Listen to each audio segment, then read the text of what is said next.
Hello everyone. So tonight I'm going to do a video. I'm sure this is going to actually be a multi-part video. In a group that I'm in, some of us who have experience with altering books and making journals are mentoring some newer members who haven't made a junk journal yet. And so the two ladies that I'm working with want to actually use book covers. So I have this little book that I had got quite a while back off of eBay, actually, just because I really loved the cover. I'm going to try to get it up close so you can see it. So the book itself is called The Swan Maidens. It's really old. As you can see, it has a very narrow spine. And while I really love the book, I want to make it a journal, and so I want a wider spine. Probably at least an inch, and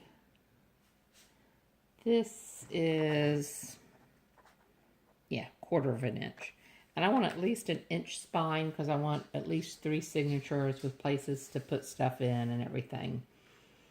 So, and you can see there's a little damage in the first part, but that's okay. It's a cute little story. And I'm going to take the pages out, and then I'm going to show you how I'm going to increase the size of the spine. So with an exact, now let me start off with a very important fact when you're going to remove pages. This is one of the ones, older book, so your pages are not attached to your spine. In some of the new books, your pages are glued to your spine. It doesn't work quite as well. But anyway, this is not glued. So I'm just going to take my X-Acto, and it's not going to be hard because this is old. But anyway, I'm just going to come in here, and I'm going to cut through this paper.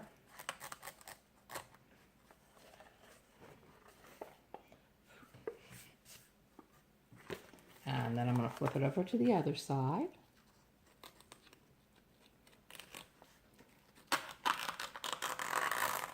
And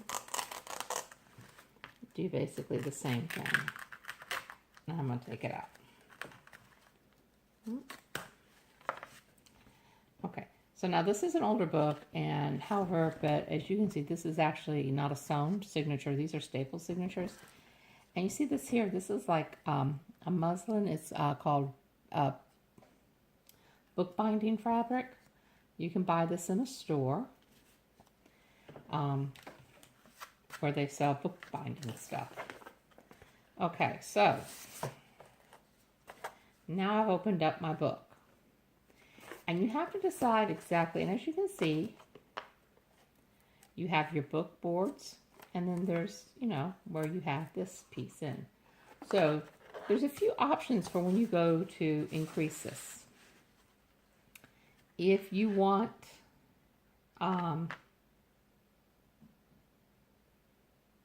to cover your whole cover, that's fine. You can go and get book cloth. Or you could use a very tightly woven linen or muslin or something fairly stiff, but you would need a stiff, tight woven fabric in order to do it on the cover. So I would recommend, if you want to just cover it with fabric, that you get actual book fabric, book cover fabric.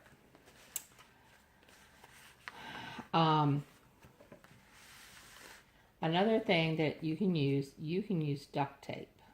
Now, I'm not going to use duct tape, but you can use duct tape. And what you do when you use duct tape is you unroll it to basically the width you would want, the length you need for your book. And then you can set, and so you could easily, because this duct tape that I have is almost, well, I guess it's almost 2 inches wide. I think they say it's 2 inches wide when you buy it. So if you wanted a 1 inch book, what you would do is you would take your book cover pieces and you would neatly lay them down onto your thing, leaving a 1-inch gap between the two. Like I said, I'm not going to do that. I may somewhere in the process video cut a couple of pieces of book board or something. And this here that I just had up here, this is medium weight chipboard. I got this at Michael's, I believe. And it was a set, and it came with rings, so it was already punched. But I got it on sale really cheap, and I didn't care because I can just cut those off with my rotary cutter. But anyway, this is good, and this is a good weight for a book cover. If you're wanting to make your own book cover and cover it, you need something like this, a good medium weight chipboard. So like I said, so you could do something like that. You really couldn't get more than an inch spine using the duct tape if you don't want to have a seam. But what you would do is you would lay your two pieces down. So you would do something, like this, and you would lay it down so it's nice and neat coming down. And then your other one. And then what you would do is you would take a second piece of duct tape after you stuck your book covers down. You would take a second piece on the inside and come back and cover it on the inside as well. Now, with duct tape, depending on the look you want, like this is black, and of course, there's the traditional old silver ones, but the duct tape comes in all kinds of colors now, and designs and patterns, so you could easily come up with a very pretty spine.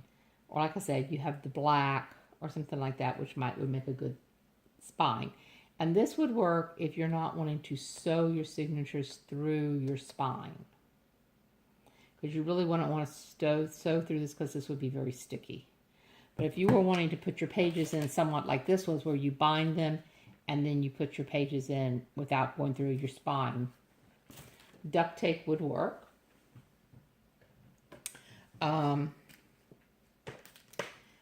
Another option, and it would, if you're wanting to sew through your spine, would be to get some kind of tightly woven cotton type or linen type fabric like this, and you would cut a piece, and what you would have to be looking at is that you would be overlaying it onto the outside of your spine. Now you would probably want to back part of this with some type of cardstock or something. So you'd probably want to actually make your spine and make it nice and neat and even, which this fabric is obviously not cut even at the moment. But you could do this, and you could glue it down. Now you could glue this down with glue, tacky glue. You could use some type of a fusible interface and iron it onto your paper. You could use Mod Podge, put Mod Podge on your paper, lay it down. My little helper has joined me. You probably can't see her, but I can. And put it onto here.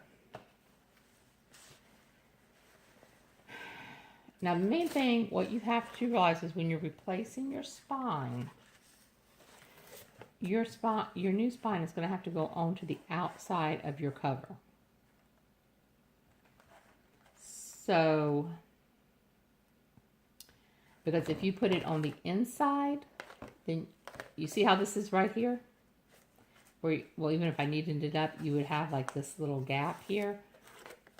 So this would be how the outside of your cover would look if you were to bind from the put your new spine on the inside. So you have to put your spine on the outside. So I'm going to go ahead right now, and I am going to do this from the inside so I can kind of follow the pattern. I'm going to take this, and I'm going to cut through along the back cover and completely remove my back cover. And then I'm just going to take my little scissors, and I'm going to neaten this up to make it nice and straight.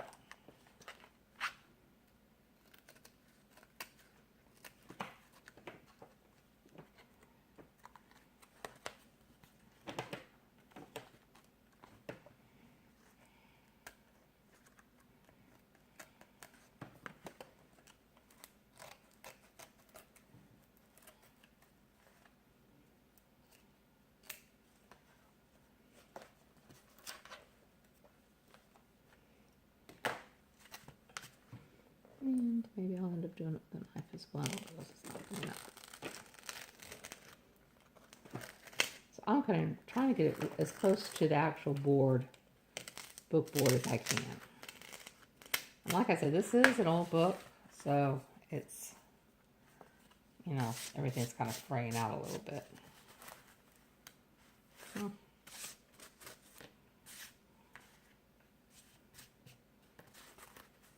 Yeah, maybe I'm pushing a little hard with my little X-Acto knife. I didn't mean to cut my thing because I used this for something else. That's all right.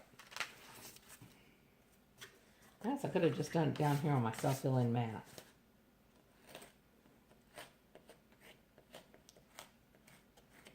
Up there and into that bone. So for my back book cover, it's plain and I don't really care about the overlap on it. Now the one that I'm going to have to be a little bit more careful figuring out exactly what I'm going to do is the front. Because if you notice, if I push this so that you can see here, there's not much of a lip. And I really want all of this to be able to show as much as possible. So what I'm actually going to do is I am not going to cut this off.